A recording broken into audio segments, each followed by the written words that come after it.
Dans cette vidéo, on va voir ensemble comment gérer et modifier les statuts et les types de comptes dans votre base de données. Alors, déjà, ce qu'il faut comprendre, c'est la différence entre les types et les statuts.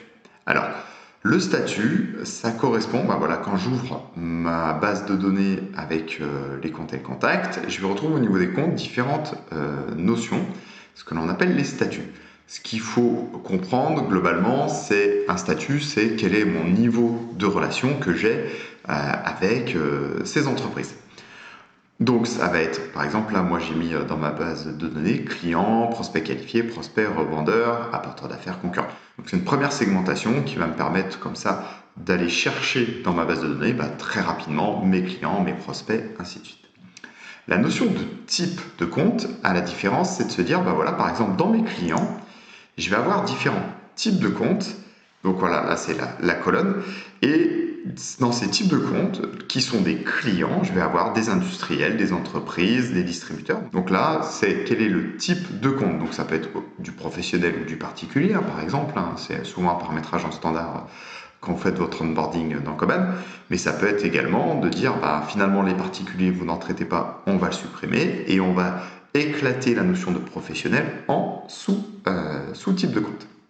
Alors, pour paramétrer tout ça, il faut aller dans les paramètres, dans le menu ensuite compte, contact et piste, puis on va aller dans la notion de compte.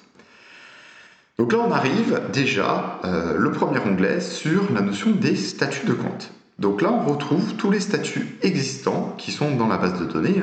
Donc là, on retrouve bien les clients, mes prospects qualifiés, prospects, ainsi de suite. Donc ça, c'est ce que j'avais créé. À ce niveau-là, on va avoir différentes fonctionnalités. Alors, la première, c'est de dire, OK, quel est le type par défaut? C'est-à-dire que lorsque je vais ajouter un nouveau compte, quel est le statut qui apparaît de base? Donc là, ce sont les prospects. C'est comme ça que j'ai décidé de le faire. Ensuite, est-ce que je permets une synchronisation avec l'application mobile? Deuxièmement, ça va être la notion d'opt-in automatique. Alors ça, c'est un petit peu avancé comme fonctionnalité, donc on ne l'abordera pas forcément dans cette vidéo. Donc ça, juste pour savoir, c'est de dire que quand je crée une fiche de ce statut de compte, il est automatiquement en opt-in. L'autre notion qui est importante, notamment pour tout ce qui est gestion de la facturation fournisseur, c'est de dire est-ce que ces types de comptes sont des fournisseurs? Donc là, par exemple, j'ai une notion de fournisseur et de revendeur qui sont des statuts de compte qui vont être considérés comme des fournisseurs avec tous les mécaniques qui vont derrière dans la base. Si vous souhaitez modifier ces statuts existants, vous cliquez sur le crayon modifier, ce qui va vous permettre là de modifier la fiche et de dire ok, par exemple le code va être différent. Est-ce que c'est un client? Voilà. Donc et après je retrouve par défaut, synchronisation mobile et fournisseurs. Le calcul d'inactivité, ça c'est par rapport à la gestion d'activité commerciale pour savoir à un moment si on le rentre dans le calcul ou pas. Et l'ordre d'affichage, alors ça me permet de gérer l'ordre dans lequel vont être affichés les différents statuts quand je suis au niveau de ma base de données, de savoir que là par exemple les clients apparaissent en 1 et ensuite j'ai mis en 2 prospects qualifiés. Donc ça, c'est vraiment des choses qu'on va pouvoir gérer. Donc là, c'est ce qui est existant. Ensuite, si vous voulez en ajouter un nouveau, il va falloir tout simplement cliquer sur « Ajouter un statut » qui vous permet d'accéder à la fiche de création de ce statut. Donc ça, c'est au niveau des statuts. Au niveau des types de comptes, tout simplement, ça va être l'onglet suivant où on va retrouver maintenant mes différents types de comptes. Donc là, on retrouve les notions que j'ai au niveau de ma base de données, entreprise, particulier, distributeur et ainsi de suite.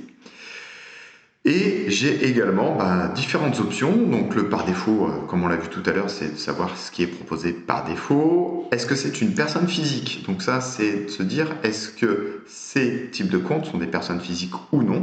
Et ça, c'est important, notamment pour tout ce qui est lié au RGPD et les notions d'opt-in.